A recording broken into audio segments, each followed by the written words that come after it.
Hello friends, welcome to the stock operation. आज हम जिस स्टॉक के बारे में बात करेंगे उसका नाम है एपटेक लिमिटेड। एपटेक लिमिटेड एक एजुकेशन इंस्टीट्यूट है। उसके स्टॉक के बारे में हम आज बात करने वाले हैं। इसकी हम कंप्लीट एनालिसिस कर लेंगे। इसका बिजनेस क्या है, इसका रिटर्न्स क्या है, इसका जो होल्डिंग्स है इसमें क्या है, वो सारी चीज़ें हम देखेंगे इसमें। और लास्ट में हम इसमें चार्ट भी देखेंगे, इसकी सपोर्ट और रेजिस्टेंसेस क्या है, वो सारी चीज़ें इसमें देखेंगे।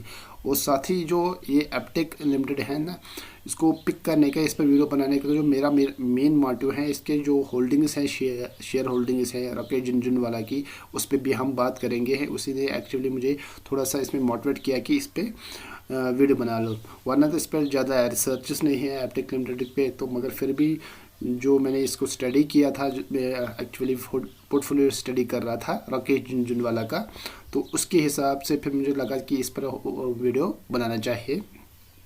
तो वो मैं भी बताऊंगा कि क्यों बनाया मैं इस पर वीडियो। तो वो आगे मैं वीडियो में आपको बताता हूँ कि मैंने इस पर वीडियो क्यों बनाया है। तो इसमें हम राकेश झुनझुनवाला की होल्डिंग्स देखेंगे कि इस शेयर में कितनी होल्डिंग्स हैं इसकी, वो सारी चीज़ें हम देखेंगे। तो वीडियो स्टार्ट करने से पहले मैं आपको एक रिक्वेस्ट करना चाहता हूं कि प्लीज़ मेरे चैनल को सब्सक्राइब कीजिए और साथ ही बेल आइकन को भी प्रेस कीजिए, और ताकि जब भी कोई नया वीडियो आ जाए तो आपको उसकी नोटिफिकेशन मिल जाएगी। तो सबसे पहले देखिए, जो मैंने इस वीडियो पर इस शेयर पर वीडियो मेन रीज़न है इसकी शेयर होल्डिंग्स हैं। राकेश झुनझुनवाला का जब मैं पोर्टफोलियो स्टडी कर रहा था, वहाँ पर मुझे सबसे ज़्यादा जो होल्डिंग्स दिखी है वो है एपटेक लिमिटेड की है। वो है उसकी जो होल्डिंग्स है वो 23.38% है। मतलब राकेश झुनझुनवाला का जो पोर्टफोलियो है उसमें 23.83% जो शेयर्स हैं वो है एपटेक लिमिटेड के। और उनका जो वैल्यू बन रहा है 200 करोड़ उसका वैल्यू बन रहा है। इसी पॉइंट ने मुझे वहाँ पर इसको मोटिवेट किया कि मैं इस पर वीडियो बना लूँ कि आखिरकार इस शेयर में इतना क्या है कि इसके राकेश झुनझुनवाला हैं, जिसको हम वॉरेन बफेट ऑफ इंडिया भी कहते हैं, कि इसकी सबसे ज़्यादा होल्डिंग्स इसी शेयर में है। चलिए सबसे पहले हम देखेंगे इसका जो बिजनेस है। Aptech limited is a vocational training institute. It offers training in sectors ranging from IT training, media entertainment, retail, aviation, beauty and wellness, banking and finance, and preschool segment amongst others. Aptech Limited has successfully trained students, professionals, universities, and corporates through its two main streams of business: individual training and enterprise business group. Under enterprise training stream, Aptech offers career and professional training through its multi-brands: Arena Animation, Maya Academy of Advanced Cinematics, Lakme Academy, Aptech Learning, Aptech Aviation Academy, Aptech International Preschool. Enterprise Business Group stream includes training and assessment solutions for corporates and institutes. Aptech offers online training in graphic design, animation, VFX end game design. तो सबसे पहले हम देखेंगे इसका, तो इसकी जो returns, अगर हम एक साल में इसकी रिटर्न्स देखेंगे तो एक साल में इसका जो रिटर्न्स हैं वो 12.43% का रिटर्न्स हैं। अगर हम इसकी 5 साल की रिटर्न देखेंगे तो वो 6.82% का रिटर्न है। बहुत कम रिटर्न है, 6.82% का रिटर्न। अगर हम इसकी फाइनेंशियल देखेंगे तो over the last 5 year the revenue has grown at a very rate of -10.52% के हिसाब से उसका जो रेवेन्यू ग्रो हुआ है वो -10.52% के हिसाब से ग्रो हुआ है। मतलब इसका जो रेवेन्यू है 5 साल में वो डिक्रीज़ हुआ है। Over the last 5 years, the net income has grown at a yearly rate of 3.8% versus industry average of -24.81%. इसका जो प्रॉफिट है वो ग्रो हुआ है 3.8% के हिसाब से। ईयरली जो इसका ग्रो हो रहा है वो 3.8% के हिसाब से इसका नेट इनकम ग्रो हुआ है। जब जो इंडस्ट्री है, ये एजुकेशन सेक्टर की इंडस्ट्री जो है, इसमें जो रेवेन्यू इनकम है वो डिक्रीज़ हो गई -24.81% के हिसाब से, एवरेज के हिसाब से है। मगर जो एपटेक है इसका इंक्रीज़ हो गया 3.81% है।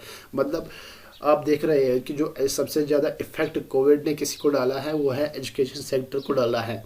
फिर भी इसने अपना प्रॉफिट निकाला है 3.8% के हिसाब से। अपना प्रॉफिट ये ईयरली इंक्रीज़ किया है। हाँ, इसका जो रेवेन्यू है वो डिक्रीज़ हो गया, मगर कोविड का जो सबसे इफ़ेक्ट ज़्यादा है, जिस सेक्टर को उसने इफ़ेक्ट किया है वो एजुकेशन सेक्टर को किया है, मगर फिर भी इसने अपना जो इनकम है, अपना प्रॉफिट है, वो 3.8% के हिसाब से ग्रो किया है। मुझे लगता है वॉरेन बफेट का एक पॉइंट ये भी हो सकता है कि इतना इफेक्ट होने के बावजूद भी इसने अपना जो प्रॉफिट है, नेट इनकम है, वो इंक्रीज़ किया है।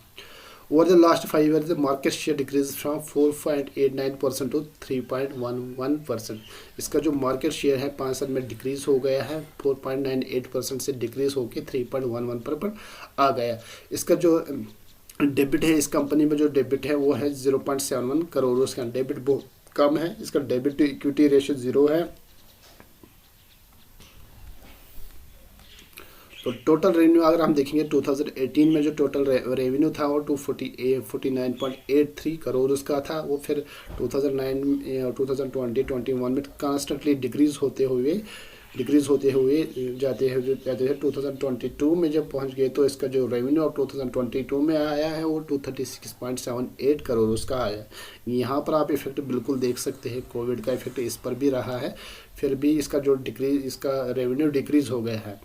मगर अगर आप इसकी प्रॉफिट देखोगे, वो प्रॉफिट इस टाइम में जो कोविड का टाइम रहा वो कॉन्स्टेंटली डिक्रीज़ हो गया है, मगर फिर भी 2022 में इसने जो प्रॉफिट है, अपना प्रॉफिट वो इंक्रीज़ करके 49.44 करोड़ का बना लिया है। आप यहाँ पर देख सकते हो कि रेवेन्यू कितना ग्रो हुआ है यहाँ पर, और यहाँ पर जो 2020 जो ही कोविड का इफेक्ट ख़त्म हो गया है तो इसने अपना प्रॉफिट भी इंक्रीज़ किया और अपना रेवेन्यू भी इंक्रीज़ किया है।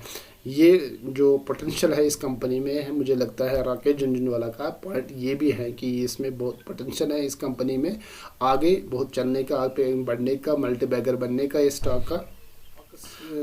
होल्डिंग्स देखेंगे तो प्रमोटर्स के पास बहुत कम होल्डिंग्स है, 47.96% की होल्डिंग्स हैं।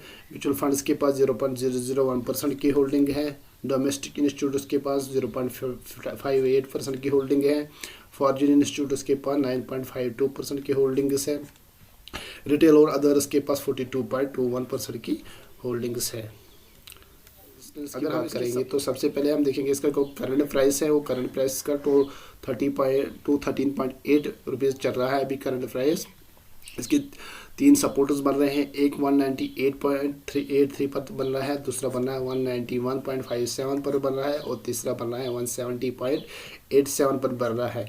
और जो इसकी रेजिस्टेंसेस हैं वो 3 रेजिस्टेंस कौन सी है, 219.53 रुपीज़ का एक रेजिस्टेंस है, 232.97 पर दूसरी रेजिस्टेंस है, 253.67 पर तीसरी रेजिस्टेंस है। इसकी इंडिकेटर्स को देखेंगे तो RSI के हिसाब से इसका सेल का ऑप्शन आ रहा है, सेल का इंडिकेशन आ रहा है। MACD 1226 के हिसाब से इसका बाई का ऑप्शन आ रहा है और MA 200 के हिसाब से इसका सेल का ऑप्शन आ रहा है। अगर हम सारे इंडिकेटर्स को देखेंगे तो ओवरऑल टेक्निकल इंडिकेटर्स उनको सारे को देखेंगे तो उसके हिसाब से ये न्यूट्रल पोजीशन पर रहता है। मतलब आप 50% इंडिकेटर्स क्या कर रहे हैं इसको सेल करने के लिए और 50% कह रहे हैं इसको बाई करने के लिए। तो आप अपना डिसीजन ले सकते हो कि आप थोड़ा सा और रिसर्च करके अपना डिसीजन ले सकते हो किस में बाय करना है या सेल करना है। तो सब फिर आप आगे देखिए चार्ट के हिसाब से। अब चार्ट में हमने 2 इंडिकेटर्स को अप्लाई किया है, एक बोलिंजर बैंड को, दूसरा मूविंग एवरेज को अप्लाई किया है। उसके हिसाब से आप यहाँ देख सकते हो। तो यहाँ पर क्या है, यहाँ पर अभी जो प्राइस जा रहा है वो उसने मूविंग एवरेज को क्रॉस किया है। यहाँ पर आप देखो ये मूविंग एवरेज को क्रॉस कर रहा है। मेरे हिसाब से आपको क्या करना है, अगर आपके पास होल्डिंग्स है इसके शेयर की या तो आप अभी होल्ड कीजिए, तो अभी बाई मत, अभी सेल मत कीजिए। तो ये बढ़ने, मुझे लगता है ये बढ़ने वाला शेयर है। तो अगर आपके पास अभी शेयर्स नहीं है और बाई करना चाहते हैं, आप थोड़ा सा वेट कीजिए जब तक कि मूविंग, ये जो बोलिंजर बैंड का मीडियन है, यहाँ पर जो बोलिंजर बैंड का मीडियन है, जब तक ये इसको क्रॉस ना कर ले, तो जो ही ये क्रॉस कर ले वो अप ट्रेंड की तरफ जाने लगे तो वहाँ पर आप अपना बाय कर सकते हो। ये तो मेरी ऑप्शन है, मेरी सजेशन है। फिर भी आप अपने हिसाब से शेयर्स को एनालाइज के लिए एक बार फिर से और रिसर्च कीजिए, तो उसके बाद ही आप डिसीजन लीजिए कि इसमें बाय करना है, होल्ड करना है या सेल करना है। वो डिसीजन उसके बाद ही लीजिए। ये तो मेरी सजेशन है, मैंने बता दी है। Thank you.